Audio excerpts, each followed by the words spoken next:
Magandang araw at magandang buhay sa ating lahat.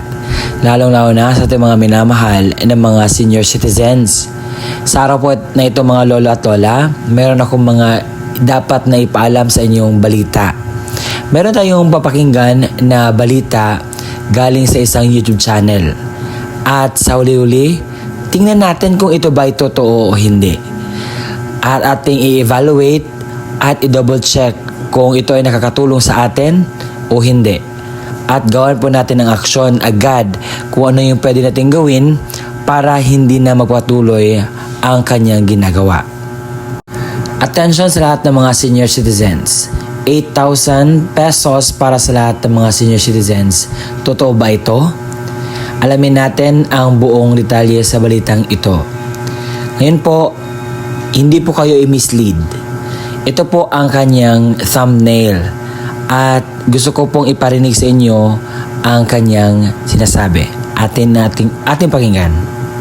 Sa isang groundbreaking development para sa mga Pilipinong seniors, ang pinakahihintay na Universal Social Pension program ay nakatakdang magsimula ngayong August 12. Nag-aalok sa mga eligible elderly citizens ng buwan ng pension na PH 8,000.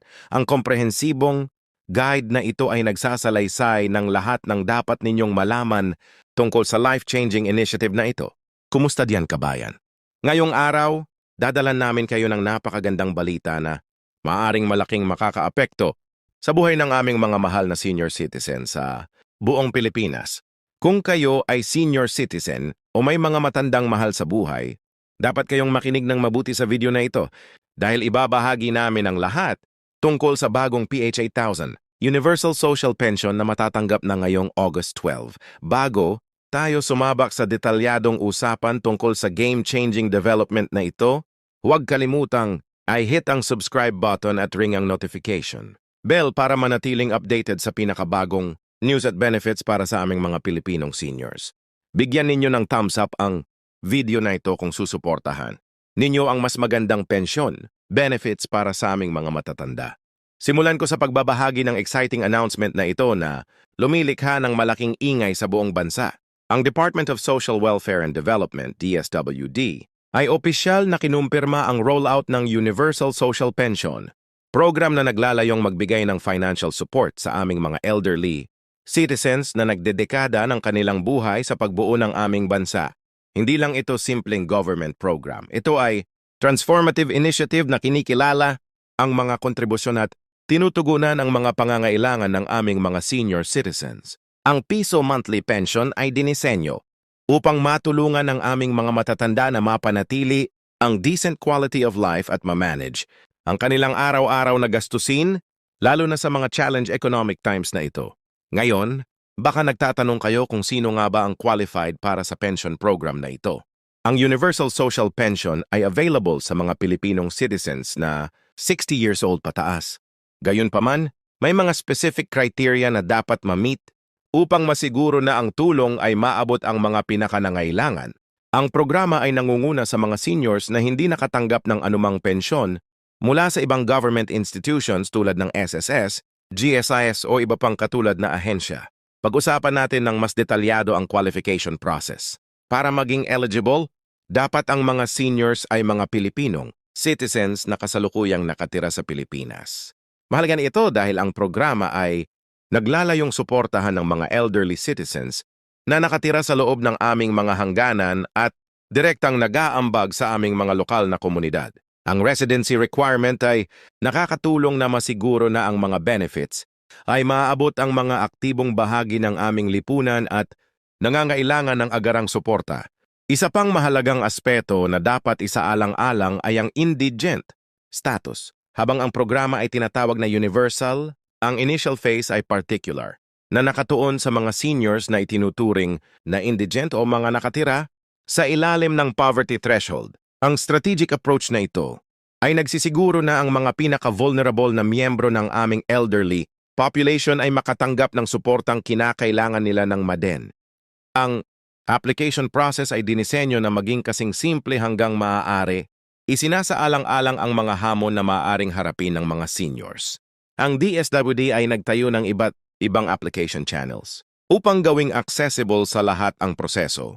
Ang mga senior citizens o ang kanilang mga authorized representatives ay maaaring magsumit ng kanilang mga aplikasyon sa pamamagitan ng mga lokal na DSWD offices, city o municipal social welfare offices o mga designated processing centers. Para sa mga nagtatanong tungkol sa mga required documents, kailangan ninyong ihanda ang ilang mahahalagang papel. Kasama dito ang valid government-issued ID, proof of residence at iba pang supporting documents na nagpapatunay sa inyong eligibility status. Mahalaga na handa na ang mga dokumentong ito bago simulan ng application process upang maiwasan ng anumang delay o komplikasyon. Ang distribution ng pension ay hahawakan sa pamamagitan ng ibang channels upang masiguro ang convenience at accessibility. Ang DSWD ay nakipag-partner sa iba't ibang financial institutions at payment centers upang mapadali ang monthly disbursement ng 8,000 pension. Ang mga recipients ay maaaring pumili ng kanilang preferred method ng pagtanggap ng mga pondo, maging sa pamamagitan ng bank transfers, cash cards or over-the-counter transactions sa mga authorized payment centers. Isa sa mga pinaka-significant na aspeto ng programa na ito ay ang potential impact nito sa buhay ng aming mga senior citizens. Sa monthly, mas makakamanan ng mga seniors ang kanilang basic needs tulad ng pagkain, gamot at utilities.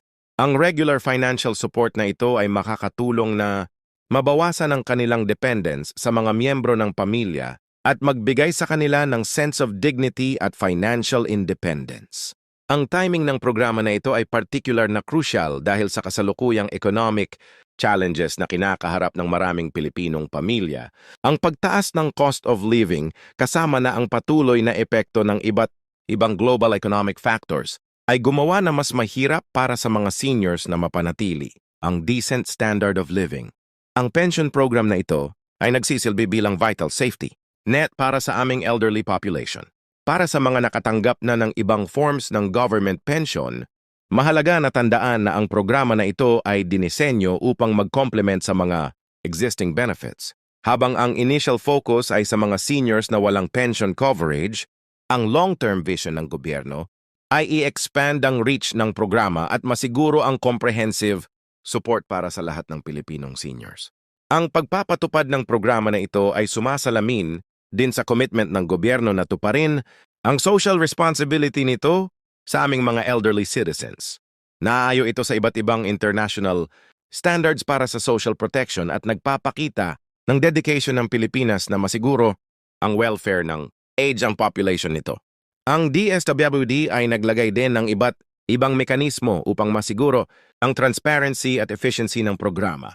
Regular monitoring at evaluation processes ay isa sa gawa upang suriin ang effectiveness ng programa at tukuyin ang mga lugar na dapat pagbutihin. Ang commitment sa continuous enhancement na ito ay nagsisiguro na ang programa ay magi-evolve upang mas mapaglingkuran ng mga beneficiaries nito. Para sa mga seniors na maaaring kailangan ng tulong sa application process, iba't ibang support systems ay naitayo na ang mga local government units sa pamamagitan ng kanilang social welfare offices ay equipped na magbigay ng guidance at support sa buong application process. Bukod pa rito, ang mga community, organizations at senior citizens associations ay maaaring mag-offer ng assistance sa kanilang mga miyembro.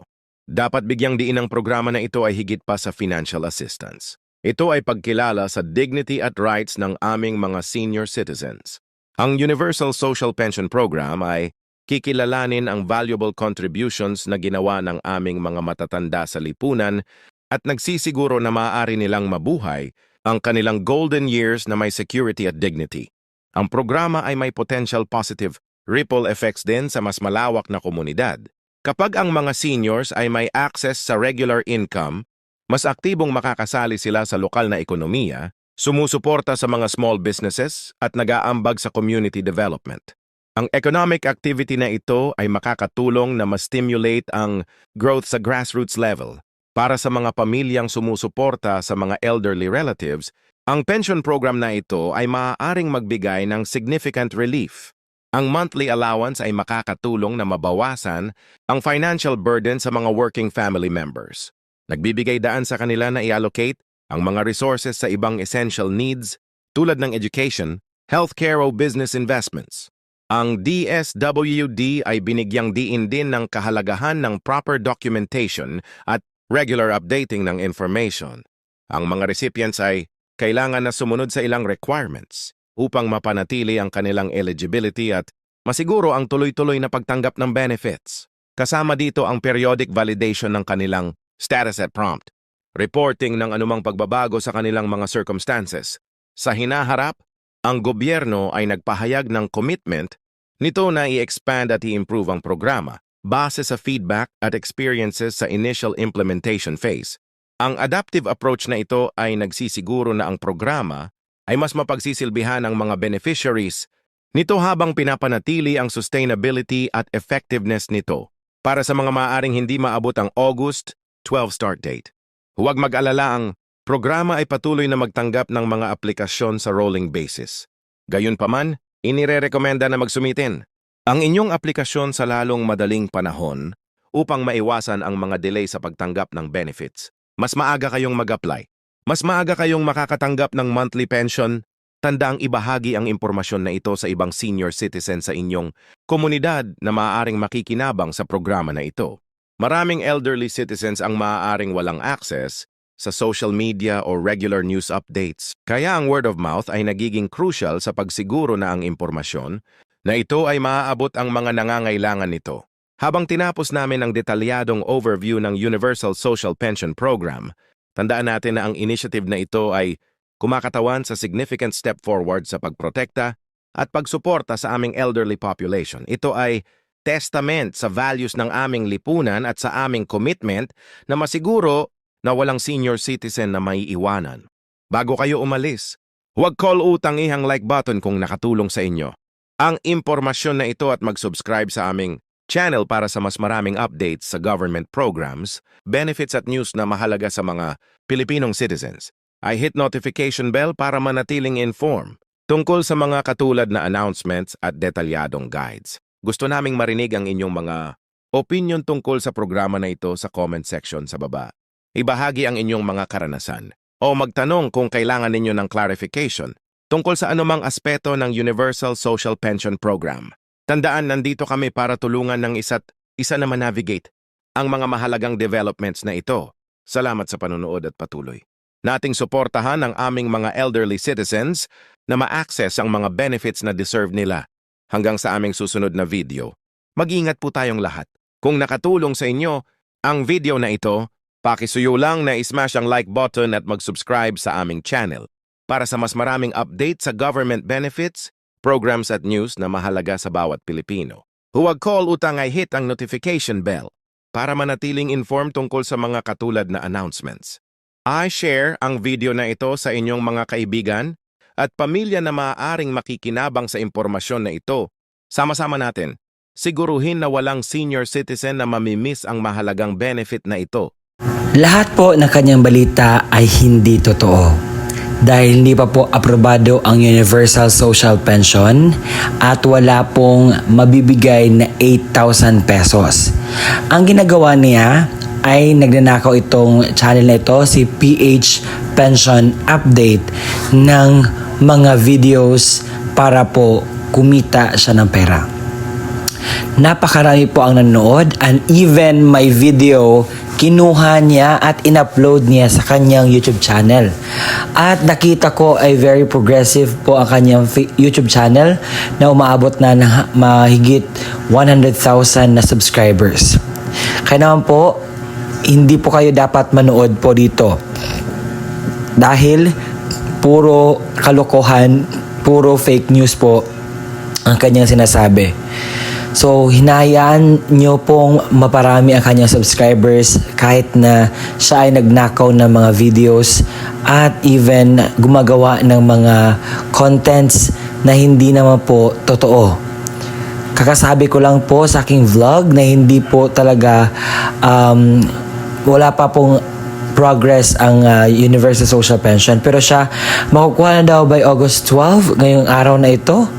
Hindi po yan totoo. Napakalaking kasinungalingan po na ginawa ni PH Pension Update. Kinakailangan pong i-block natin ito Kasi yung mga ginagawa kong vlog, pinagpaguran ko na vlog para ma-inform kayo sa katotohanan ay ginagamit niya para din manlina ang lahat. So kinakailangan po na doble ingat po kayo sa panonood.